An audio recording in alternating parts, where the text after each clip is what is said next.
guys, what's up? I know it's been a couple of days. Sorry.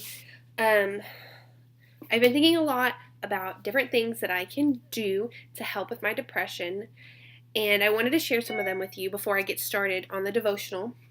So, I love Five Below. Five Below is great. Oh gosh, Five Below is so great. I got so much good. Sorry, I'm texting somebody real quick. I'm so sorry. So I went into Five Below. Originally, what I was looking for was something to mount my phone in my car because I drive for Uber and I don't like having it sit on my leg. I literally purposely wear shorts when I drive for Uber so I can sit my phone on my leg and it doesn't move. Well, I got this cool magnetic deal. It's called Use, I think, technically. But yeah, so I went in there originally for that, and while I was in there, I came across some really cool journals that I liked, and one of the things that I noticed when I did this past Bible study at my church was that music is really how God speaks to me. Because I'm always listening to music and I'm always listening to Air One. Like, I've shown my friends, if you look in my car, the presets on FM1 and FM2 are all 101.7. I don't play. That's all I listen to unless I'm listening to my iPod. So, anyways, I found this really awesome journal at Five Below called Music Stuff I Listen to. And so, inside... and I got this from Five Below. This was only $5, and I got these really cute pens, too. I think these were $5. Oh, well, it's 24 pens. That's a lot of really cute pens for $5. So, yeah, I got this journal, and inside there's different kinds of pages. So, okay, so it goes through, and see, look, it's got top tracks, gigs, albums, and videos, the artist, my music, music calendar, and notes and clippings. So, I was flipping through it, and it's really cool because it's got, so, this is what a couple of the pages look like. So, it's, the top track, who wrote the lyrics, who are the musicians, a short review, and then a long review. And, there's those, and then there's, so this would be, all my favorite music, or, the music that was really important for me in a time in my life. And then it's got these really cool lists over here that, this one is top tracks for travel. So, say you're going to, Spain or somewhere in Central America and you want to listen to Latin music, or you want to listen to music that's, specific for that region that you're going to, you could put all of those songs there. That's really cool. This one is top tracks for study. For me, this would be anything like Kenny G or something more musical, less lyrical, because I need something more background noise that I don't have to think about as much. When I hear, I say regular music, but, actual songs that have lyrics in them, I'm hearing all the music in the background, all the different instruments, and then listening to the tone of the person's voice and how they were, pitch bending and all this stuff, and it's no, that's too much for me to think about while I'm trying to study. So usually things or even, Frank Sinatra is just good for really anything. There's another one, it's top tracks for relaxing. This is also going to be Kenny G, lots of relaxing jazz style stuff. I really like his music. Songbird is my favorite. This one's workouts. For me, that's going to be a lot of Skillet stuff, really. Feel Invincible is really good. Because that one's just, really, upbeat and quick and, yeah.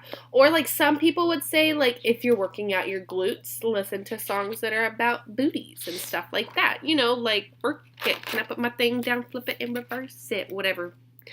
Missy Elliott. Yeah, songs for parties. So, stuff that's upbeat, happy, or I guess depending on what kind of party you're having, something mellow just to have in the background. Top happy tracks. It could be Happy by Pharrell.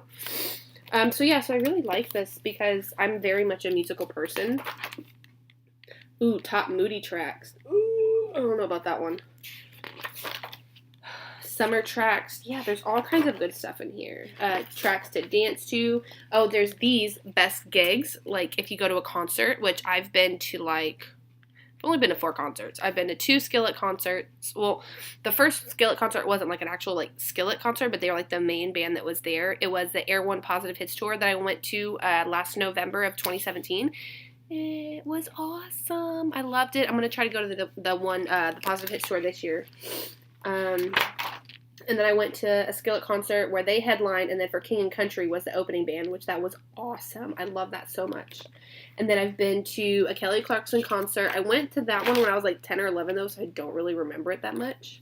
And then the other concert I went to a Chris Young concert by myself when I was 18 to Billy Bob's. And I somehow managed to get front row seats. I didn't realize it when I bought them, but they were awesome.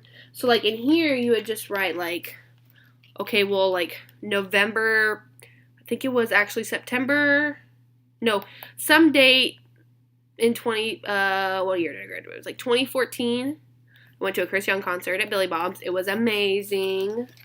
Oh, it was before Halloween, so they had, like, they did, like, a Thriller dance, I remember, but that was a long time ago. That's, like, the main thing I remember. So yeah, or like the Skillet concert was at T-Mobile Theater in Dallas or whatever. It was awesome. I didn't have to pay for parking. It was great. Oh my gosh, and my son went with me to that one. He loved it. He's crazy adorable. Oh, and there's even ones for festivals in here. I didn't even see that. So like if you go to like there was one that one of my friends went to recently, or like the other day, it was just on a Snapchat, I can't remember. Something about summer savagery or something, I don't know, but like, or if you've ever been to Warped Tour, which there's not going to be any more of those, but you could put that here. Dang, this is so cool. Oh, top albums. Yeah, so this is something that top bands, oh my gosh, this is great. Heroes, oh, I love it. I didn't even, like, I already loved this when I saw, like, the first couple of pages, and then now that I'm seeing all this other stuff, I'm just like, holy cow, this book is great. Okay, so yeah, so I'm going to be using this to help me kind of almost break down the music more, because, like, you know, whenever we break down, we go into the Bible and we find a book and we study it, we break it down, and we just kind of, like, look into like the translations and the, I don't think alliteration is the right word, because that's when all the letters in a sentence have the same letter or something. But like the metaphors and breaking down the metaphors and comparing them to other books in the Bible and stuff like that, we get closer to God that way. Well, the way I interpret God speaking to me is through music. Because sometimes I'm stubborn and I don't want to listen to him, but I'll listen to the radio and I'll listen to Air One and so he'll speak to me through there because I'm stubborn. Like, I'm like super stubborn. So I think this book's going to help me a lot, and I'm glad it was only $5. This other one that I got is called Mindful Journaling, Rewrite the Script of Your Life. It was also $5. I got it from Five Below. I'm super stoked. It's really deep, and I love it. And I think more people should, like, I don't know. I feel like in society, we are so stressed out about everything. Like, oh my gosh, let's do ombre hair. Let's do, like, acrylic nails and all this and that and, like, name brand stuff. And, like, I have to be perfect. I have to look perfect. I have to act perfect and all that. And it's just so stressful. We don't take care of our mental health. We don't really take care of not everybody, because it's not really everybody, but the struggle is real. We have to work harder on taking care of our emotional and mental health, because when our bodies are all old and saggy, our mind is the only thing we're going to have left, so why not take care of it? So, I like to read the backs of these just to kind of see what it says. So it says, a full and contented life is one experienced moment by moment. Mindfulness, being in the moment, is a great way to discover who you really are. And there's no better way of finding this out than by keeping a mindful journal. You can learn to be mindful in countless ways, and it doesn't have to be hard work. That's why this journal is full of short, simple suggestions Many take less than 2 minutes, so you can experience mindfulness quickly. Journaling your own experiences as you explore mindfulness helps to deepen your understanding of what it feels like and allows you to discover firsthand its extraordinary benefits. There's one last vital element: fun. The more you enjoy this mindful journal, the more you will enrich your life. So one of them, oh, I like this. Okay, think of an animal that appeals to you. Close your eyes and see that creature in your mind's eye. What specifically do you like about it? See it clearly, hear and smell it. Imagine touching it. What does it feel like? There's more, but I don't want to take away from the devotional. So I think once I finish my devotional, I'm going to go through this with you guys and challenge y'all to also write, like kind of keep your own mindful journal. Okay, so I got this at Five Below. If anybody wants to do this challenge with me when I'm done with my devotional, let me know. If you have my number, text me and we can like keep each other, what's it called, in check or whatever. So yeah, there's that. Yeah, I'm eating Chick-fil-A, sorry. If you know me, you know I love Chick-fil-A. So yeah, those are 2 things I'm going to do to help me with my depression, because I mean, it sounds silly, and it's not really super serious. It's just little things that I think are going to help me. And if I can do enough little things, then I think everything will be fine. I mean, I know everything will be fine. I'm not super worried about it. I don't know. I have Jesus, so I'm not super stressed about it.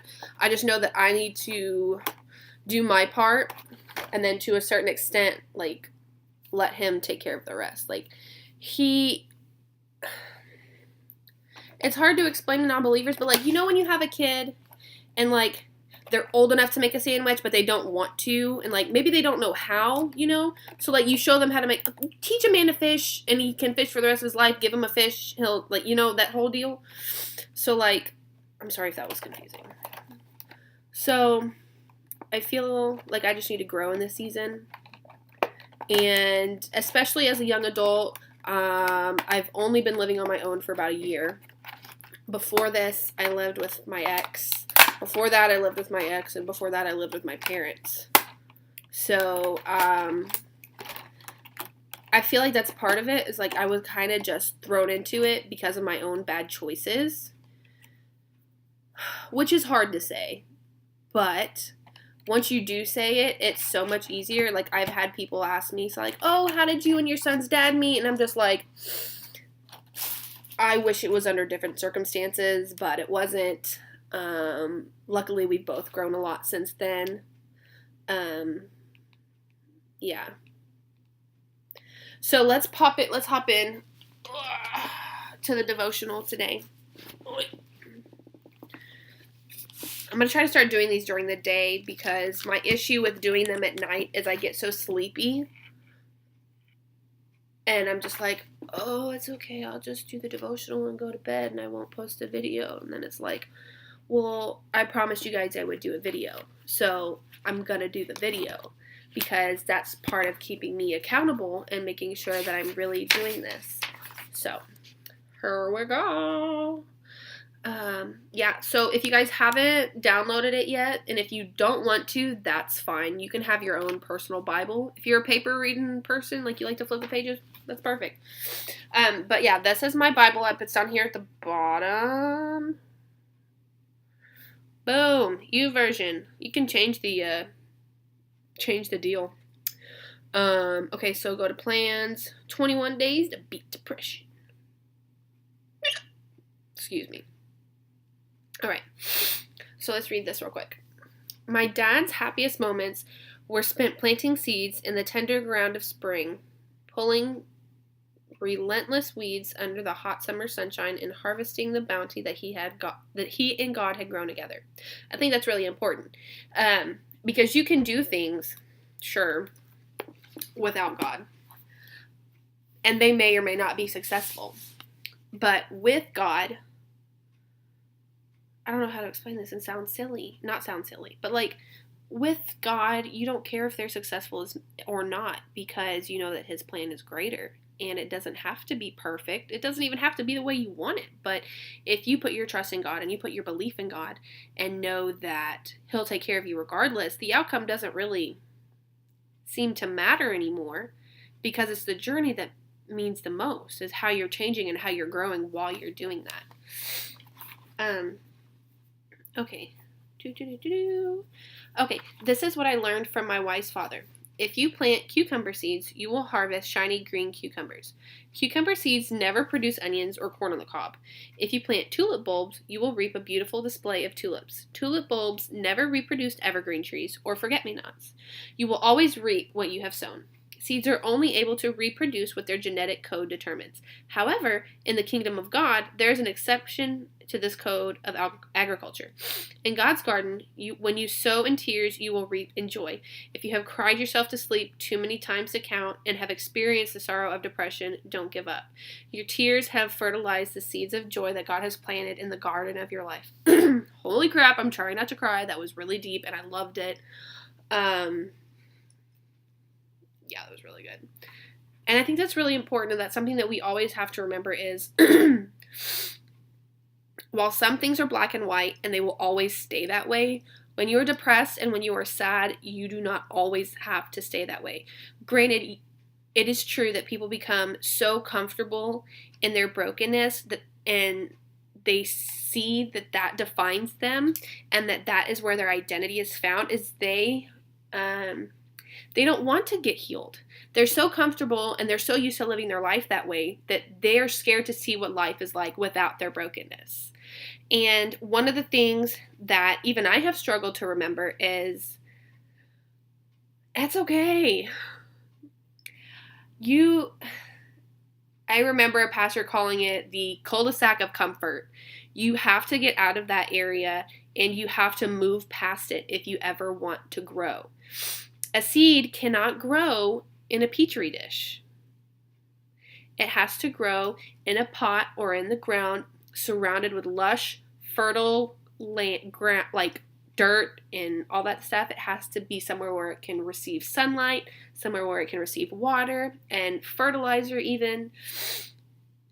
So, for instance, when you're depressed, if you just sit at home and lay in bed all day and let your depression take over you, you're never going to grow. You're never going to get any better. You're going to stay that same dark, gray, depressed person, and that's it.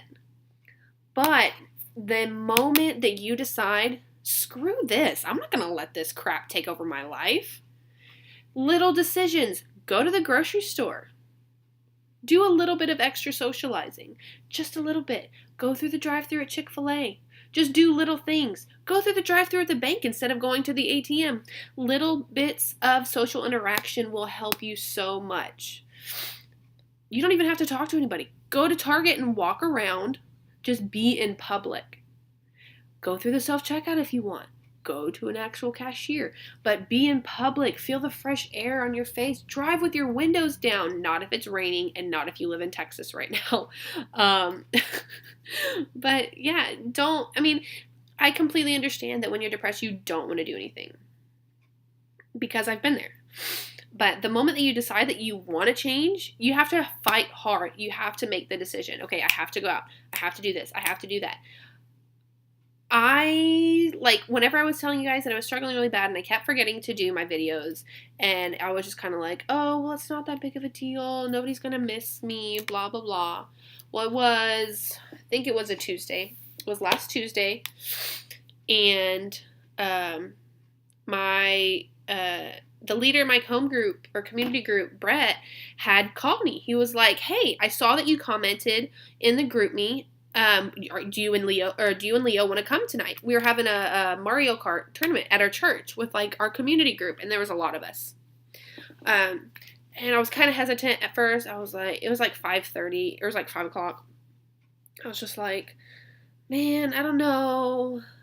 I gotta feed Leo. I gotta take care of him and all that. Leo's my son. And then he called me 5 minutes later, and he was like, hey, there's going to be pizza. You don't have to worry about feeding him. Just come on. And I was like, okay, my kid loves pizza. He really loves pizza. I'll be there. Literally, I would have stayed at home and played video games and hung out with him anyways. I just didn't have to cook. $4 and I don't have to cook? I'm okay with that. I'm getting so off topic.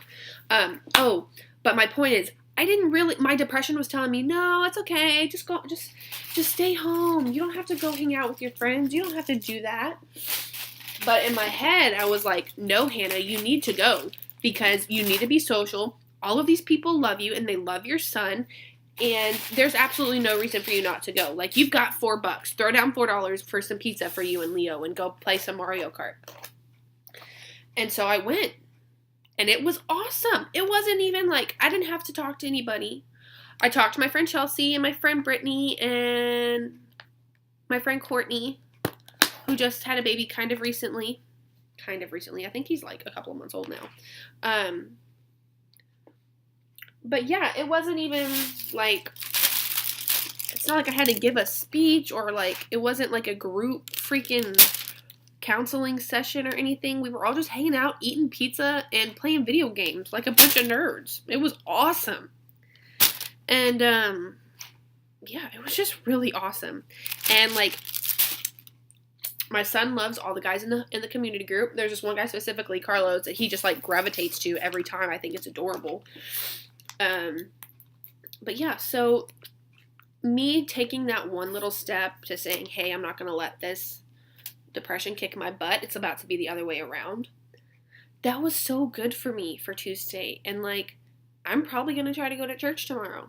And I haven't really, because I drive for Uber, I haven't really made like a really hard, like I haven't really been trying that hard to go to church.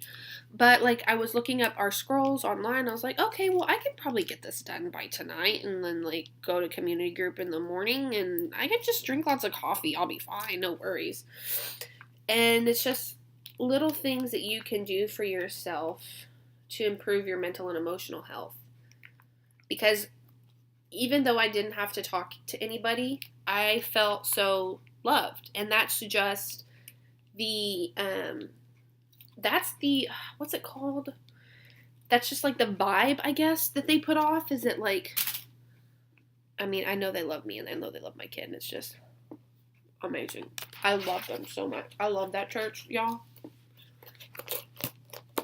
That's like a whole other video series because they are just all amazing. Okay, so let me finish reading this devotional because I'm getting super off topic and I'm sorry.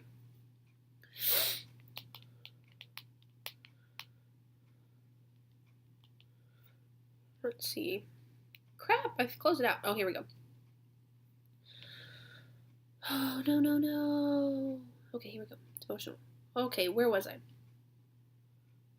Oh, here we go. Those who have sown the tears of tragedy and disappointment have the greatest capacity to reap a harvest of heaven's joy. The very worst moment of your life has the capacity to produce the very best harvest of all, the harvest of joy. Practical application. And 3 more blessings. Oh, add 3 more blessings for which you are grateful. # beat depression.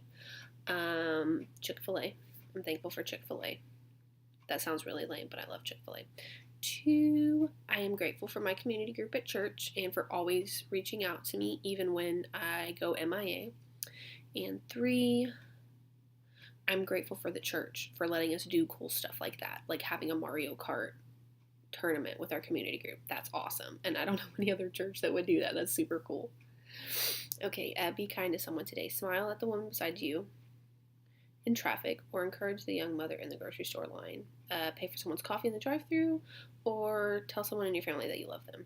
I tell my dad I love him more than I used to, and he actually says it back. He's not really an emotional person, so that one's good. I haven't done it today. I did it today. Whenever I left Walmart, I flagged somebody down when I was getting ready to leave out of my spot, and I let them have my spot. I was like, just wait a second, I'm getting ready to leave. So I guess that counts. Declaration. I declare that every tear I have shed will reap an abundant harvest of joy in my life. My days of depression are over, and a growing season of joy in my life has begun. Prayer. Jesus, thank you that every tear I have cried is going to reap a harvest of joy in my life. Father, I pray that joy will begin to spring up in my life today. Amen. And the verse today is Psalm 126. a song of accents. Starting in verse 1. When the Lord restored the fortunes of Zion, we were like those who dreamed. Our mouths were filled with laughter, our tongues with songs of joy. Then it was said among the nations, the Lord has done great things for them. The Lord has done great things for us, and we are filled with joy. Restore our fortunes, Lord, like streams in the Negev. I don't know if that's how you pronounce that. It's a river, but I don't know how to say it. Those who sow with tears will reap with songs of joy. Those who go out weeping, carry seeds to sow, will return with songs of joy, carrying the sheaves with them. I think that's really inspiring just to say that no matter what season of life you're in, even if you're starting like iffy or things you're going through are just kind of meh, it'll just be great. You just have to seek joy in that moment and find, like, if you can find one good thing about that moment, whether it be in the moment itself or what the moment will create, like a strength, whether it be emotional, physical, or mentally, or even the spiritual strength, something really great. So it might be kind of short today, guys, because I got some laundry to do and I'm kind of on a short schedule. But yeah, post in the comments if you guys want me to talk about anything, or if you have anything that you'd like me to pray for you about.